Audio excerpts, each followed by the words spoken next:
Hello and welcome to SPM IAS Academy. Today we will analyze important newspaper articles of 26th February 2022. Please note you can download the PDF version of today's newspaper analysis by clicking the link given in the comment section. You can also join our WhatsApp group through the link given in the description section for more study materials. This is the list of the topics that we will be covering from today's newspaper. The first article is taken from editorial segment. It talks about revolt of 1857 in Assam, and this topic is important from our syllabus paper 6 Assam history point of view. तो students, इस topic को लेने से पहले मैं एक बात clarify कर दूं कि I have no expertise in Assam history. आप में से कुछ लोग जानते होंगे कि असम हिस्ट्री चिन्मय सर पढ़ाते हैं, बट फिर भी ये आर्टिकल आया है और मुझे इम्पॉर्टेंट लगा. और उसके अलावा बाकी हर जगह वही चल रहा है, यूक्रेन, रसिया, उसमें कुछ खास डेवलपमेंट अभी है नहीं. तो जैसे वो डेवलप होगा और उसमें कुछ नई नई चीज़ें होंगी तो हम लोग डिस्कस करेंगे. तो मुद्दा ये है कि ये इम्पॉर्टेंट आर्टिकल लगा मुझे और भी कुछ खास इम्पॉर्टेंट था नहीं, इस कारण से मैं आर्टिकल कवर कर रहा हूँ. But I don't have any expertise in Assam history. तो मैं अपने तरफ से मैंने जितनी रिसर्च हुई मैंने की है और सारे फैक्ट्स और डिटेल्स आपके सामने रखूँगा अभी. अगर आपको कुछ और सब्सटेंशिएट करना हो, कुछ और ऑगमेंट करना हो तो आप कर सकते हैं, कमेंट सेक्शन में और बातें बता सकते हैं, जिससे मुझे भी असम हिस्ट्री के बारे में और भी चीज़ें पता लगेंगी. चलिए देखते हैं इस आर्टिकल में क्या बताया गया है. देखिए, आज का दिन है 26 फरवरी. और 26 फरवरी जो आज का दिन है, it is quite significant date for Assam as far as our freedom struggle is concern. क्योंकि इसी दिन, आज के दिन ही 2 freedom fighters from Assam were hanged by Britishers in public at Jorhat on this day, that is 26th February 1858 को, और that was for the offense of treason. और ये जो दो लोग थे जिनको हैंग किया गया, ये थे मनीराम दीवान जी और पियोली बोरुआ जी. और पियोली बोरुआ को आप कंफ्यूज नहीं करेंगे with Pioli Phukan, because Pioli Phukan was hanged in 1830 itself. उसके अलावा कुछ और बातें मुझे पता चली हैं कि the real name of Piyoli Borua was Mahesh Chandra Ghabru Melia Borooah. ठीक है, तो पियोली फुकान हैंग्ड इन 1830, जबकि Piyoli Barua and Maniram Dewan hanged on 1858. And this is how 26th February 1858, this is how this date becomes important. जो रिवोल्ट ऑफ 1857 था उसमें इन दोनों का रोल था, पियोली बोरुआ का और मनीराम दीवान का, जिस कारण से इनको हैंग किया गया. तो मनीराम दीवान जी के बारे में समझते हैं, how he led Assam in the revolt of 1857. तो initially Maniram Dewan served the Britishers first. तो he acted as a tahsildar in upper Assam region. तो ब्रिटिशर्स के एडमिनिस्ट्रेशन में वो काम करते थे और he served as tahsildar. But Purandar Singha vested him with the supervision of several newly created mouzas यानी कि territories. Later on he joined Assam tea company at नजीरा as Dewan, and then he started his own garden at Chenimara and चेंगलुंग. ये सब facts मुझे मिले हैं इसी article से. अभी क्या हुआ, he found that there was a favourable condition in Assam for the revolt. Revolt बाकी सारे मेन लाइन इंडिया में स्टार्ट हुआ 1857 में. तो मनीराम दीवान जी को लगा कि इसी तरीके का रिवोल्ट असम में भी लाया जा सकता है, और उनको लगा कि असम के अंदर रिवोल्ट अच्छे से सस्टेन किया जा सकता है फॉर सम फैक्टर्स जो उन्होंने देखा. तो some favourable conditions for revolt in Assam. उसके कारण ये थे कि most of the members of Assam light infantry were from western Bihar, that was a hot bed of rebellion of 1857. तो ज़्यादातर जो असम के अंदर जो सैनिक थे, असम लाइट इन्फेंट्री के जो सैनिक थे, ब्रिटिश सैनिक थे, वो बिहार से थे. और बिहार जो है वहाँ पे सबसे ज़्यादा ये 1857 रिवोल्ट का इम्पैक्ट देखा जा रहा था. वहाँ पे कुंवर सिंह इस रिवोल्ट को लीड कर रहे थे. तो उम्मीद किया मनीराम दीवान ने कि जो बिहारी सोल्जर हैं जो असम के अंदर ब्रिटिश आर्मी को के लिए काम कर रहे हैं, these Bihari soldiers will must support और they must have developed a kind of disenchantment against the British government. तो ये सोल्जर्स का रिवोल्ट करने का चांसेस ज़्यादा है. And the disbanded army of Purandar Singha were there also. तो उम्मीद थी कि वो भी सपोर्ट करेंगे. Strength of European army in Bengal was only 2400. तो अगर बंगाल से यूरोपियन आर्मी आती भी है तो भी उसकी संख्या काफ़ी कम है, जिस कारण से उससे ज़्यादा डरने की ज़रूरत है नहीं. And there was acute transport problem also. तो फास्ट लेवल पे मोबिलाइज करना भी संभव नहीं था बंगाल से असम के अंदर. And the old aristocracy and hill people were sure to join Maniram. तो ये सारे फैक्टर्स को देखते हुए मनीराम जी को लगा कि असम के अंदर रिवोल्ट को लाया जा सकता है। रिवोल्ट ऑफ 1857 जो मेनलैंड इंडिया में, खासकर नॉर्थ इंडिया में चल रहा है, बिहार और उत्तर प्रदेश में, जिसको उस टाइम में यूनाइटेड प्रोविंस कहते थे, उसको असम में भी लाया जा सकता है इन सारे कारणों से। And then he wanted to take full advantage of the situation, and then he convinced the young prince of Ahom, Kandar Peswar Singha, along with other noble class to take up arms against British। और फिर शुरू हुआ ये preparation for revolt against the British, and Mani Ram Diwan prepared for an uprising during Durga Puja in October 1857। तो it was assumed that once he makes an announcement कि भाई सिपाही will rise simultaneously, जैसे वो announcement करेंगे उनको उम्मीद थी कि जो ब्रिटिश असम के लाइट इन्फेंट्री सोल्जर्स हैं जो ज़्यादातर बिहार से हैं वो रिवोल्ट कर देंगे साइमल्टेनियसली, और हिल ट्राइब के लोग तो हैं ही हैं। And then there will be seizure of treasuries of Britishers and kill the Europeans, burn their houses, इस तरह का कुछ प्लान था। And after that Kandar Peswar Singha would be installed as the monarch and Mani Ram Diwan would be installed or established as his prime minister। तो ये plan था, लेकिन Britishers को ये बात पहले ही पता चल गई। आज news of preparation got leaked and the panic stricken British European planters left their gardens. हुआ क्या कि यहाँ पे कई सारे ब्रिटिशर्स जो टी गार्डन चला रहे थे, ब्रिटिशर्स या यूरोपियन जो प्राइवेट लेवल पे टी गार्डन चला रहे थे, वो धीरे धीरे, जैसे उनको ये बात लीक हो गई कि असम के अंदर भी रिवोल्ट की प्लान चल रही है, वो धीरे धीरे अपने जो टी प्लांट या टी गार्डन्स हैं उसको छोड़ छोड़ करके निकल के जाने लगे असम से बाहर। जो मिशनरीज हैं, क्रिश्चियन मिशनरी जो असम के अंदर काम कर रहे थे, they started to move out from different pockets of Assam and get collected in Guwahati। And then Major Hanai, ये पीटी पर्सपेक्टिव से, APSC पीटी पर्सपेक्टिव से याद रखना, Major Hannay placed pickets at strategic location, ठीक है। And then bridges over Misa and Dijoo were destroyed to cut off communication with Jorhat. तो ये सारी तैयारियां हुई, लेकिन Britishers somehow were successful in suppressing the revolt of 1857। In early September 1857, a bundle of letters that Mani Ram Diwan had written was intercepted, and they proved beyond doubt that Mani Ram was conspiring with Kandar Peswar Singha to overthrow British rule। तो plan था कि अक्टूबर 1857 में, यानी कि दुर्गा पूजा के time में announcement किया जाएगा, लेकिन उसके पहले ही मामला लीक हो गया क्योंकि मनी राम दीवान जी के कई सारे लेटर्स जो हैं वो ब्रिटिशर्स के हाथ लग गए। And then Kandarpeshwar Singha and Madhu Mallik were arrested near Jorhat, and Mani Ram and several of his co conspirators were arrested in Kolkata. And towards the end of 1857 Mani Ram Dewan and Piyoli Barua were tried and found guilty of prison and sentence to death, और फिर they were publicly hanged on this date, that is 26 February 1858 in Jorhat. तो इसी कारण से ये जो date है 26 फरवरी की, आज का दिन, ये असम हिस्ट्री के अंदर एक इंपॉर्टेंट डेट माना जाता है। इस टॉपिक के बेसिस पे ये प्रीलिम्स प्रैक्टिस क्वेश्चन हमने आपको दे रखा है। Please attempt this question and you can submit the answer in the comment section. ये क्वेश्चन नंबर 2 नहीं होगा, क्वेश्चन नंबर 1 होगा। PDF में मैं इसको ठीक कर दूंगा। The next article is taken from international segment, it is about Chernobyl nuclear plant, and this topic is important from a PT perspective, upcoming UPSC और APSC PT perspective। कभी कभार they ask some question from places in new, जैसे last APSC PT में उन्होंने Nagorno Karabakh reason से पूछ लिया था। इस बार का जो ऑफकोर्स हॉट एरिया हो गया है वर्ल्ड का, वो यूक्रेन और रसिया का बॉर्डर हो गया, तो वहाँ से कुछ सवाल आ सकते हैं। तो देखते हैं, ये जो आर्टिकल है that is about Chernobyl nuclear plant. तो देखिए, चेर्नोबिल एक सिटी है यूक्रेन के अंदर, which is on the border of Ukraine and Belarus. यह है बेलारूस, यहाँ है चेर्नोबिल। और ये चेर्नोबिल सिटी के अंदर एक चेर्नोबिल न्यूक्लियर पावर प्लांट हुआ करता था, जो 1986 में, जहाँ पे एक मेजर न्यूक्लियर डिजास्टर हुआ। अगर आप देखिए तो ये चेर्नोबिल यूक्रेन की जो कैपिटल सिटी है कीव, उससे काफ़ी नज़दीक है, लगभग 100 किलोमीटर की ही दूरी है।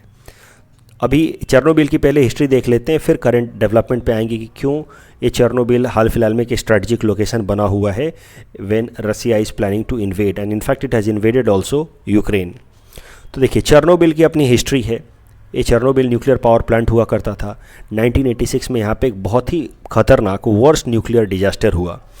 25 से 26 अप्रैल की रात थी जहाँ पे इस टाइम में ये 1986 में ये चेर्नोबिल में न्यूक्लियर पावर प्लांट के अंदर कुछ टेस्ट्स कराए जा रहे थे और ये टेस्ट्स फेल हो गए और जिस कारण से वहाँ पे मेजर एक्सप्लोजन हुआ और एक्सप्लोजन के बाद यहाँ का जो न्यूक्लियर पावर प्लांट का कोर था वो भी मेल्ट होने लगा and there was a massive release of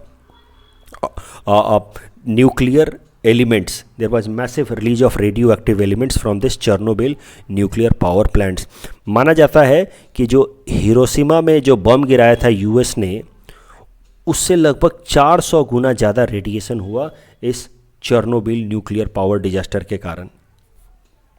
तो बहुत सारा मेजर लाइफ का लॉस हुआ, आसपास का इकोसिस्टम का डैमेज हुआ। लेकिन जब ये डिजास्टर हुआ था 1986 में, उस टाइम में चेर्नोबिल जो यूक्रेन का हिस्सा है वो ओवरऑल यूएसएसआर का के अंदर आता था। मतलब Ukraine was part of USSR. In fact Ukraine Russia के बाद सबसे इम्पोर्टेंट कंपोनेंट था, सबसे इम्पोर्टेंट कंट्री था यूएसएसआर का। और ये जो चेर्नोबिल न्यूक्लियर पावर प्लांट है वो यूएसएसआर के साइंटिस्ट चला रहे थे। और आपको तो पता है कि कोल्ड वॉर के टाइम में कोल्ड वॉर इसीलिए कहते हैं because there was no major direct confrontation between the US and USSR bloc. द Cold War was mainly about power projection. It was mainly about muscle flexing. It was more about supremacy. दिखाने की कि हम ज़्यादा बेहतर हैं, हम ज़्यादा इम्प्रूव्ड हैं, हम ज़्यादा डेवलप्ड हैं। तो ये जो चेर्नोबिल न्यूक्लियर डिजास्टर हुआ इसको सोवियत यूनियन के साइंटिस्ट रन कर रहे थे और उनके फेलियर के कारण ये चेर्नोबिल न्यूक्लियर डिजास्टर हुआ। तो यूएसएसआर इस बात को छुपाना चाहता था काफ़ी टाइम तक। वो नहीं चाहता था कि दुनिया को ये बात पता चले कि यूएसएसआर के साइंटिस्ट जो हैं यहाँ फेल हुए हैं, क्योंकि that would be A kind of defeat in front of US वाले हंसेंगे कि भाई तुम्हारे न्यूक्लियर साइंटिस्ट तो एक बेसिक सा टेस्ट नहीं करा पाए, देखो न्यूक्लियर पावर प्लांट में डिजास्टर करा दिया। तो इस कारण से चेर्नोबिल न्यूक्लियर पावर डिजास्टर के बावजूद भी इसको काफ़ी टाइम तक सप्रेस करने की कोशिश की गई बाय यूएसएसआर। इस इंफॉर्मेशन को बाहर लीक ना होने देने की कोशिश की गई bye USSR and this is how the negative impact of this disaster got multiplied. चाहे लाइफ लॉस की बात की जाए, आसपास में इन्वायरमेंट डिजास्टर की बात की जाए, इकोसिस्टम के डैमेज की बात की जाए या ओवरऑल इकोनॉमिक लॉस की बात की जाए, उन सारे ही जो लॉसेस थे they got multiplied because of attempt by the USSR to suppress the information of nuclear disaster at Chernobyl. और इसी कारण से माना जाता है कि जो चेर्नोबिल डिजास्टर था इसका बहुत निगेटिव इम्पैक्ट पड़ा ओवरऑल यूएसएसआर के ऊपर। कहीं ना कहीं यूएसएसआर इकोनॉमिकली कमज़ोर हो रहा था। चेर्नोबिल डिजास्टर ने यूएसएसआर की टेक्नोलॉजिकल सुप्रीमेसी पे भी क्वेश्चन रेज किया और चेर्नोबिल डिजास्टर के निगेटिव इम्पैक्ट को मिटिगेट करते करते में यूएसएसआर को बहुत ज़्यादा पैसा खर्च करना पड़ा, जिस कारण से यूएसएसआर जो ऑलरेडी इकोनॉमिक स्ट्रेस से गुजर रहा था उसकी इकोनॉमिक चैलेंजेस और भी बढ़ गए and that ultimately led to disintegration of USSR. तो apart from so many other factors it is believed कि Chernobyl nuclear disaster was one of the reason behind collapse of Soviet Union in 1991. तो Chernobyl nuclear disaster हुआ 1986 में and it is considered to be one factor behind disintegration of USSR in 1991. अब current news देखते हैं क्यों Chernobyl news में आया है। तो जैसा कि आप देख रहे हैं कि Chernobyl is quite close to the capital city of Ukraine Kyiv. तो किसी भी देश पे अगर आपको अटैक करना होता है तो नेचुरली द एडवर्सरीज या जो एनिमी होती है वो चाहती है कि दूसरे देश के कैपिटल सिटी पे कब्जा किया जाए।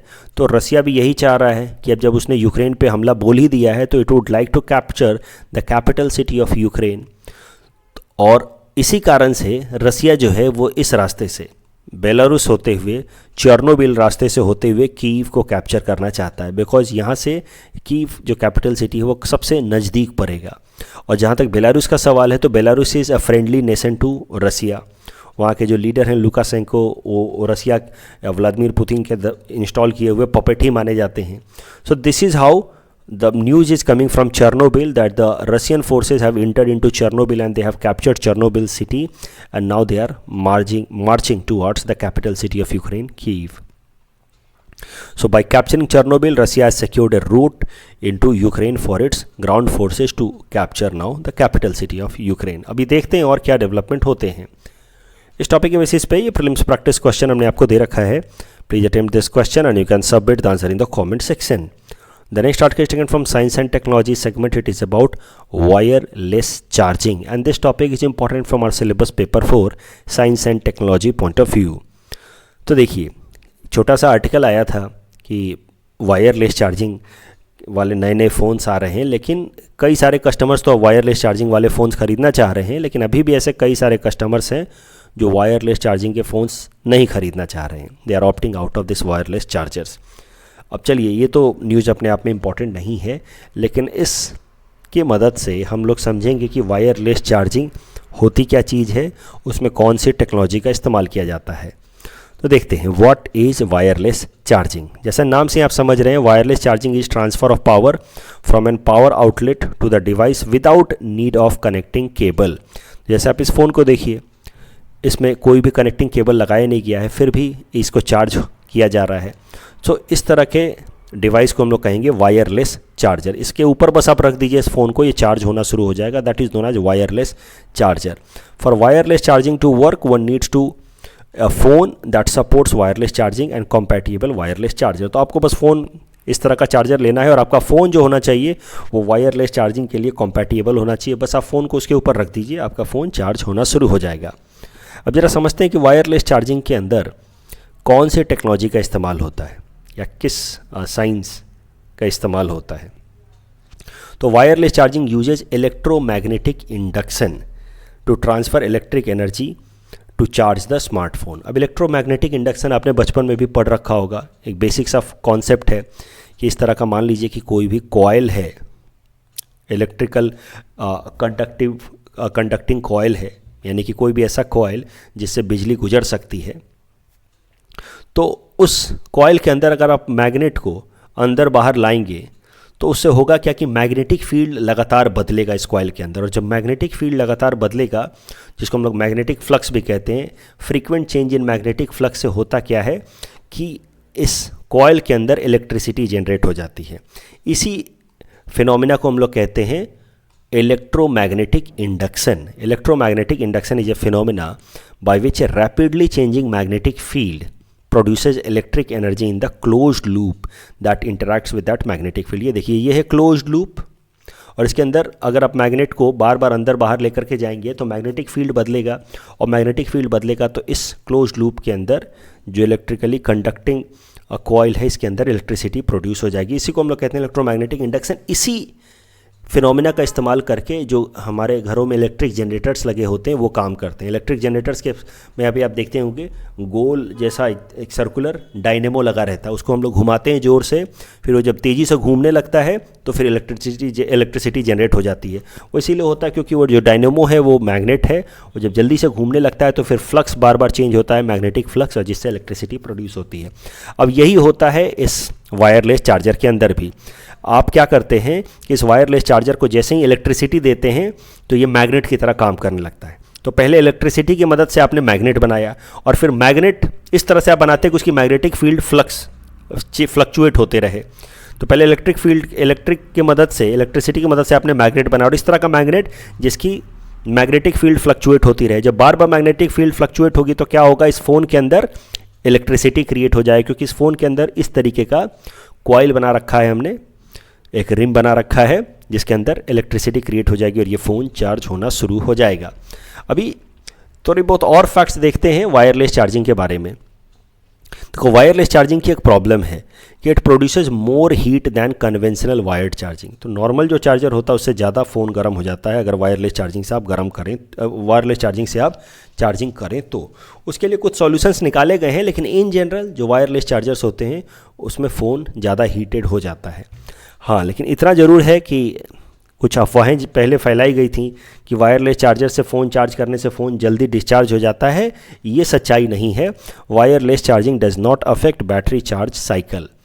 दूसरा प्रॉब्लम और भी है कि wireless charging averagely uses 47% more power than wired charging. तो इसमें ज़्यादा पावर लगता है, ज़्यादा इलेक्ट्रिसिटी लगती है. अब किसी एक इंडिविजुअल की बात की जाए तो उसका कोई ज़्यादा इम्पैक्ट नहीं पड़ने वाला है कि भाई वायरलेस चार्जर का ले लिया फ़ोन तो ज़्यादा बिजली का खर्चा आएगा, ऐसा नहीं होता है. हाँ, अब थोड़ा बहुत हर इंडिविजुअल लेवल पे फ़ोन चार्ज करने का इलेक्ट्रिसिटी ज़्यादा होगा, ज़्यादा कंज्यूम होगा, लेकिन बहुत ज़्यादा बिजली का बिल नहीं आएगा। लेकिन आप सोचिए, अगर पूरे दुनिया भर में लोग वायर्ड चार्जिंग से शिफ्ट हो गए वायरलेस चार्जिंग पे, तो फिर इलेक्ट्रिसिटी कंजम्पशन काफ़ी हद तक बढ़ जाएगा ओवरऑल एक्यूमुलेटेड फॉर्मेट में अगर बात करें तो। और उस केस में there will be more and more greenhouse gas emission, क्योंकि इलेक्ट्रिसिटी प्रोड्यूस करने के लिए आज भी हम लोग प्रीडोमिनेंटली इस तरह के सोर्सेज का इस्तेमाल करते हैं जो ग्रीन हाउस गैस इमिट करें, तो that will have negative impact on environment. तो आप मान सकते हैं कि अगर पूरी दुनिया धीरे धीरे वायरलेस चार्जिंग की तरफ शिफ्ट हो तो इसका हमारे एनवायरनमेंट के ऊपर भी नेगेटिव इम्पैक्ट पड़ सकता है। इस टॉपिक के बेसिस पे ये प्रीलिम्स प्रैक्टिस क्वेश्चन हमने आपको दे रखा है। Please attempt this question and you can submit the answer in the comment section. The next article taken from Assam segment, it is about battle of Alaboi. तो आज असम हिस्ट्री से ये दूसरा आर्टिकल है। अगेन मैं वही बात कहूँगा कि I have no expertise in Assam history. मैंने कुछ इन्फॉर्मेशंस निकाले हैं, उसके बेसिस पे मैं आर्टिकल कर रहा हूँ। अगर आपको इससे कुछ और बेहतर ज़्यादा पता हो तो आप कमेंट सेक्शन में लिख करके सब लोगों को इल्यूमिनेट कर सकते हैं, सबको और बेहतर इन्फॉर्मेशन दे सकते हैं। कल भी मैंने आपको बताया कि हमारे प्रेसिडेंट रामनाथ कोविंद जी असम विजिट कर रहे हैं और he will be starting 400th birth anniversary celebration of Lachit Borphukan ji. तो इसके बारे में तो हमने बात कर ही ली। उसके अलावा he will be laying foundation of Alaboi war memorial also. तो आज हम लोग देखेंगे बैटल ऑफ अलाबॉय के बारे में। थोड़ा बैकग्राउंड समझते हैं। देखिए, आपको ये बात पता होगी कि Mughal army under Mir Jumla invaded Assam in the year 1662 और उसने मीर जुमला ने ही defeated some of the Ahom generals and he captured Ahom territories including Guwahati. और उसके बाद एक ट्रीटी ऑफ गिलजारी घाट साइन हुई थी 1663 में। और उसके बाद जयध्वज सिंघा जो अहोम किंग थे, he died out of despair in 1663 after this treaty of गिलजारी Ghat and his cousin Chakradhwaj Singha succeeded him. और चक्रध्वज सिंघा जी ने लचित जी को बनाया बोरफुकान, मतलब कमांडर, और इसी के साथ इनका नाम पड़ गया लचित बोरफुकान। तो लचित बोरफुकान जी को काम दिया गया to counter attack against Mughals. और 1667 में Assamese army led by Lachit Borphukan recaptured Guwahati. तो जो मीर जुमला ने गुवाहाटी को कैप्चर कर लिया था अहोम से और मुगल्स के लिए, उसको वापस से लचित बोरफुकान जी ने रिगेन कर लिया इन 1667। उसके बाद औरंगजेब ने क्या किया, राजा राम सिंह को भेजा गुवाहाटी को फिर से कैप्चर करने के लिए। अब राजा राम सिंह ने चक्रध्वज सिंघा को एक सिंगल कॉम्बैट के लिए चैलेंज किया कि आओ 1 to 1 मैन टू मैन लड़ाई करते हैं, जो जीतेगा फिर गुवाहाटी उसका। लेकिन चक्रध्वज सिंघा जी ने असमीज आर्मी को that was being lead by Lachit Borphukan, उनको ऑर्डर दिया कि आप मुग़ल आर्मी के खिलाफ मार्च करें। और फिर जो मुग़ल आर्मी अलाबॉय बिल के पास डेरा डाले हुई थी, जहाँ पे एक लार्ज प्लेन एरिया भी है, वहाँ पे अलाबॉय बिल के पास मुग़ल आर्मी डेरा डाली थी, वहाँ पे हुई लड़ाई, बैटल ऑफ अलाबॉय। तो आई होप आप समझ रहे हैं। पहले मीर जुमला ने कैप्चर किया गुवाहाटी, ट्रीटी ऑफ गिलजारी घाट, बाद में लचित जी ने रिकैप्चर किया, फिर औरंगजेब ने भेजा राजा राम सिंह को कि जाओ फिर से गुवाहाटी को रिकैप्चर करो। और उस केस में उसके टाइम में फिर जब राजा राम सिंह आया तो उसको फिर काउंटर अटैक करने के लिए लचित बोरफुकान जी ने असम की आर्मी को लीड किया अगेंस्ट मुगल्स। और जो लड़ाई हुई वो थी ट्रीटी बैटल ऑफ अलाबॉय। अब बैटल ऑफ अलाबॉय डिजास्टर्स रहा असमीज आर्मी के लिए। लगभग 10,000 of Assamese soldiers lost their life. और इसी बैटल ऑफ अलाबॉय के फाउंडेशन मेमोरियल को ले डाउन करने आए हैं हमारे प्रेसिडेंट रामनाथ कोविंद जी। तो ये 10,000 जो सोल्जर्स मारे गए बैटल ऑफ अलाबॉय में, उनको रेस्पेक्ट देने के लिए मेमोरियल लगाया जाएगा। तो soon after battle of Alaboi, Chakradhwaj Singha died in 1669 and his brother Uday Aditya Singha assumed throne and he was the one who adopted Hindu name। और फिर लड़ाई हुई सबसे इम्पॉर्टेंट बैटल ऑफ सरायघाट। इसके बारे में आप जानते ही होंगे। देखो, बैटल ऑफ अलाबॉय के बाद असम की आर्मी का थोड़ा सा मनोबल टूटा हुआ था, दे वर डीमोरलाइज्ड। लचित बोरफुकान जी भी घायल हो गए थे, he was seriously ill, he was sick bedridden, he was not able to go to the battlefield. Ahom army धीरे धीरे पीछे हट रही थी। उसी टाइम में फिर लचित बोरफुकान जी ने एक ज़बरदस्त का करेज दिखाया और 6 इस तरह के नेवल शिप्स को लेकर के मुग़ल आर्मी की तरफ आगे बढ़े और उन्होंने काउंटर अटैक किया। इसको देख करके बाकी सारे जो अहोम जो सोल्जर्स हैं उनका भी कॉन्फिडेंस बढ़ा। They also got motivated, boosted, charged up and they also joined Lachit Borphukan. और पूरी अहोम जो आर्मी है पूरे एक यूनिजन में, एक पूरे एक स्ट्रेंथ के साथ उन्होंने काउंटर अटैक किया मुगल्स के ऊपर and Mughals were badly defeated in this battle of Saraighat 1671 and they had to go back, they had to retract, and this became one of the biggest victory of Ahom kingdom against Mughals, and till day we rejoice it. Battle of Saraighat is one of the golden event in the history of Assam.